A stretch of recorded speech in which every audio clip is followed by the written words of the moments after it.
नमस्कार, सेटा एजु ऐप्स में आपका सबका स्वागत है। मैं डॉक्टर धर्मेंद्र गौर इंडियन पॉलिटी के लिए आपका स्वागत करता हूं। सबसे पहले जो 71वीं बीपीएससी परीक्षा के लिए एक सामूहिक प्रयास के रूप में सेटा जो लेकर आया है, इसमें भारतीय राज्य व्यवस्था के तहत मैं आपको आज भारतीय संविधान में जो बहुत ही आधारभूत संरचना है उसमें जो भाग चौथा और उसका भी पार्ट फोर्थ का ए जो बाद में 42nd अमेंडमेंट के बाद जोड़ा गया, उसकी चर्चा मैं आज करने जा रहा हूं, जिसे हम नाम देंगे कि भारतीय संविधान में मौलिक कर्तव्यों का क्या महत्व है, क्या विशेषताएं हैं और वो क्यों बाद में जोड़े गए या फिर उनके जुड़ने के बाद क्या प्रभाव हुआ। और 86वें संविधान संशोधन सन 2002 के बाद आज उसमें शिक्षा से संबंधित जो महत्वपूर्ण मौलिक कर्तव्य जोड़ा गया है, जिसमें प्रत्येक अभिभावक से ये अपेक्षा की जाती है कि वो अपने 14 वर्ष तक के बच्चों को शिक्षा प्रदान करने में अपनी अहम भूमिका निभाएंगे। ऐसा कर्तव्य जोड़कर शायद भारतीय संविधान ने अपनी खास तौर से जो महत्ता है उसे चरितार्थ किया है।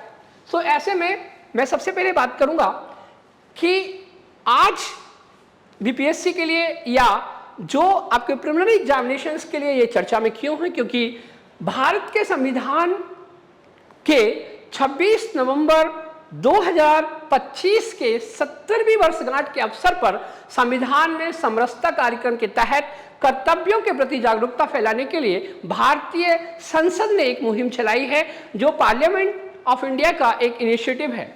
मौलिक कर्तव्य खासतौर से जो 51A अनुच्छेद में जोड़े गए हैं, स्वर्ण सिंह समिति की सिफारिश पर 1976 में 42वें संविधान संशोधन द्वारा इन कर्तव्यों को जोड़ा गया, जो पहले 10 थे और अब वो 11 हो गए हैं। मतलब ए से लेकर के तक के 51A के सभी जो कर्तव्य हैं, मौलिक कर्तव्य हैं, उन्हें हम समझेंगे। इस भाग 4 में खासतौर से अनुच्छेद 51A से लेकर के तक जो पहले जो 10 जोड़े गए, बाद में 11वां जोड़ा गया, जो कि 86वें संविधान संशोधन से जुड़ा हुआ है। तो यहाँ पर दो प्रश्न प्रिलिमिनरी एग्जामिनेशंस के लिए डायरेक्ट बन सकते हैं कि कब जोड़ा गया। 42वें संविधान संशोधन द्वारा 1976 में डॉक्टर स्वर्ण सिंह कमेटी की रिकमेंडेशंस के बाद, और बाद में इसमें जो शिक्षा से संबंधित मौलिक कर्तव्य है वो सन 2002 में 86वें संविधान संशोधन के द्वारा जोड़ा गया है। ऐसे में याद रखने के लिए आपको पार्ट 4 आर्टिकल 51, जो कि निमोनिक तौर पर या आप उसको याद रख सकते हैं, उसका मैं कोड दे रहा हूं, इंडियाज प्राइड्स के नाम से आप इसको याद कर सकते हैं। मतलब कि to uphold and protect the sovereignty, unity and integrity of India, I for India, and means to avoid the constitutional and respect its ideals. इसका मतलब कि जो भारतीय संस्थान है या राष्ट्रीय ध्वज है या राष्ट्रीय गान है, उसका हम सम्मान करेंगे या करना चाहिए। ऐसे में अगला जो डी है, D stand for defend, I stand for the ideals, A stand for the opportunities, and जो भी हमें जोड़ा जाएगा उसे हमने ऐड किया है। ऐसे में P for preserve the values, and R means the promote the religious harmony between Indian people for the brotherhood, protect, improve the natural environment, forest and lake, rivers, wildlife, etc. And D means develop a scientific temper. ये बहुत ज़रूरी है, खासतौर से हम सभी भारतीयों को वैज्ञानिक तरीके से सोचना चाहिए, ऐसा ये मौलिक कर्तव्य सिखाता है। E मीन्स ये एक्सेलेंसी के लिए है, और S मीन्स सेफगार्ड है पब्लिक प्रॉपर्टीज को। हमें जो भी भारतीय राष्ट्र की संपत्ति है उसका हमें संरक्षण करना चाहिए। ऐसे में आपको पूरे के पूरे संविधान में, जो कि ये डिपिक्टेड फॉर्मेट में मेरे द्वारा प्रेजेंटेशन है, ये पूरे भारत में आपको उपलब्ध होगा। तो ऐसे में भारतीय संविधान के मौलिक कर्तव्यों की सूची में आप लिए चलता हूं। मौलिक कर्तव्यों की सूची खासतौर से 11 टोटल मौलिक कर्तव्य हैं, उनमें 51A के तहत जो भी मौलिक कर्तव्य हैं पहले हम एक एक करके लेंगे। पहला है संविधान का पालन करें और उसके आदर्शों, संस्थाओं, राष्ट्रध्वज एवं राष्ट्रीय ज्ञान का जो राष्ट्रीय गान है, नेशनल एंथम है, उसका आदर करें। पहला, स्वतंत्रता संग्राम के उच्च आदर्शों को हृदय में संजोए, भारत की संप्रभुता, एकता और अखंडता की रक्षा करें। चौथा है देश की रक्षा करें और आह्वान किए जाने पर, खासतौर से राष्ट्र की सेवा के आह्वान पर हम सब राष्ट्र के लिए समर्पित हो जाएं। फिर अगला है पांचवा, समरसता और समान भातृत्व की भावना का निर्माण करें और स्त्रियों के सम्मान के विरुद्ध प्रथाओं का हम परिपूर्ण त्याग कर दें, पूरी तरह से त्याग कर दें। छठवां जो मौलिक कर्तव्य है, सामाजिक संस्कृति की गौरवशाली परंपरा का परीक्षण करना है और हमें करना चाहिए। सातवां मौलिक कर्तव्य है प्राकृतिक पर्यावरण की रक्षा करेंगे और उसका संवर्धन भी करेंगे। वैज्ञानिक दृष्टिकोण से मानववाद और सुधारवाद, खासतौर से उनकी भावना का विकास करें, ऐसी अपेक्षा हमारा संविधान हमारे नागरिकों से करता है। जो वैज्ञानिक दृष्टिकोण मानववाद और सुधार की भावना का विकास करें, ऐसा हमारे भारतीयों में इस तरह से मनोवैज्ञानिक प्रभाव डालने के लिए इसे जोड़ा गया है। सार्वजनिक संपत्ति को सुरक्षित रखें और हिंसा से दूर रहें। नंबर 10, सभी क्षेत्रों में हम अपना सर्वोत्तम ने उत्कर्ष और सतत प्रयास करें, ऐसी भावना के साथ हमारी मौलिक कर्तव्य में इसे 10वें स्थान पर है, जो कि मौलिक कर्तव्य के 42वें संविधान संशोधन में डॉक्टर स्वर्ण सिंह कमेटी की रिकमेंडेशन तक शामिल किया गया था। अब आपको यह देखना है कि जो अनुच्छेद 51 के जोड़ा गया है, ए का 51A के पार्ट, मतलब कि 11वां नया जो जोड़ा गया है, उसमें 6 से 14 वर्ष के बच्चों को शिक्षा के अवसर उपलब्ध कराना प्रत्येक गार्जियन की जिम्मेदारी होगी। ऐसा हम सन 2002 में 86वें संविधान संशोधन द्वारा कर पाए हैं। तो आपको ये चीज ध्यान रखना है। इसी को हम समझ सकते हैं कि 42वें संविधान संशोधन के बाद जो खासतौर से 42वां संविधान संशोधन भारतीय संविधान में लघु संविधान के नाम से जाना जाता है, क्योंकि इस समय स्वर्गीय श्रीमती इंदिरा गांधी के मतलब उनके कर कमलों से यह संविधान संशोधन हुआ, जिसे हम लघु संविधान के नाम से भी जाने जाते हैं। इसमें संविधान की प्रस्तावना में 3 शब्द जोड़े गए थे, समाजवादी, धर्मनिरपेक्ष और अखंडता।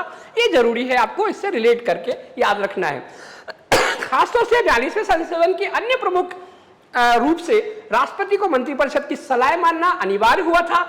इसे भी आप इसी तारतम्य में जोड़कर देखेंगे। और जबकि संविधान संशोधन न्यायिक समीक्षा से बाहर है, नीति निर्देशक तत्वों का विस्तार किया गया है। शिक्षा, वन, वन्यजीव, नापतोल आदि को राज्य सूची से हटाकर कंकरेंट लिस्ट, मतलब कि समवर्ती सूची में शामिल किया गया है। तो ऐसे में बच्चों आपको ध्यान रखना है कि हमें किस तरह से इसे समझना होगा। आखिर में मैंने आपको जो निमोनिक बताया है उसको आप ढंग से जब भी याद रखें, उसे इंडियाज प्राइड्स के नाम से याद रख सकते हैं। तो मौलिक कर्तव्य जो पुनः रूप से मैं आपको बता दूं कि मौलिक कर्तव्य भारतीय संविधान में फंडामेंटल राइट्स को जैसे इंप्लीमेंट किया जा सकता है, या ये न्यायिक के लिए, मतलब कि आप इसके संरक्षण के लिए या इसका अवहेलना होती है तो न्याय की शरण में जा सकते हैं, परंतु मौलिक कर्तव्य की अवहेलना करने पर हम संविधान की शरण में या हम इसे नहीं लेके जा सकते हैं, क्योंकि ये हमारे लिए शुड बी के फॉर्म में है कि ऐसा कर्तव्य होना चाहिए। तो नागरिकों के लिए ये बेसिकली मैंडेटरी नहीं है, बट हम अपेक्षा करेंगे कि हम अगर भारतीय लोग अगर भारत के संविधान में उल्लेखित भारतीय संविधान की प्रस्तावना को कि हम भारत के लोग अगर इन सबको फॉलो करेंगे तो एक सच्चे भारतीय होने के नाते, तो यहीं से परीक्षा का पैटर्न भी है कि आपसे जो प्रश्न पूछा जाएगा वो इसी तारतम्य में आएगा। तो ऐसे में आपको भारतीय संविधान के प्रीलिम से जुड़े हुए खासतौर से मुद्दे के तौर पर 42वें और 86वें संविधान संशोधन के बाद आज मौलिक कर्तव्यों की क्या स्थिति है और उनका हमारा पालन करना एक प्रत्येक नागरिक को क्यों महत्वपूर्ण हो जाता है, और खासतौर से भारतीय संविधान के मौलिक अधिकारों में 21A जो कि खासतौर से शिक्षा के अधिकार से संबंध रखता है, उससे 51A का के पार्ट, मतलब कि 11वां मौलिक कर्तव्य किस तरह से जुड़ा है, इसी संदर्भ में आपको प्रश्न बनने के चांसेस हैं। तो याद रखिएगा कि जब भी अगर हमें पढ़ना है तो हम उन्हीं तारतम्य को शामिल करें जैसा कि हम कर पाते हैं। तो ऐसे में मैं आपसे उम्मीद करूंगा कि जब भी अगर हम पढ़ें तो भारतीय संविधान में, भारतीय संविधान पार्ट 4A के तहत खासतौर से अनुच्छेद 51A में जोड़ा जाने वाला ये संदर्भित है कि मौलिक जो कर्तव्य हैं उन्हें किस तरह से हमें, मतलब कि हम फंडामेंटल ड्यूटीज को किस तरह से याद रखें, ये बहुत ज़रूरी हो जाता है। तो यहाँ से जो क्वेश्चंस बनते हैं वो याद रखिएगा कि आपसे पूछा जाएगा कि टोटल कितने हैं। 11 मौलिक कर्तव्य हैं, पहले 10 थे, एक बाद में जोड़ा गया। इसके जोड़ने का है 86वां संविधान संशोधन, और इसको जोड़ने का जो पहले शुरुआत में जोड़े गए हैं उसका नाम है 42nd amendment, 42nd constitutional amendment act के द्वारा जोड़ा गया है। अब की संख्या वर्तमान स्थिति है 11 मौलिक कर्तव्य है, टोटल फंडामेंटल ड्यूटीज 11 है।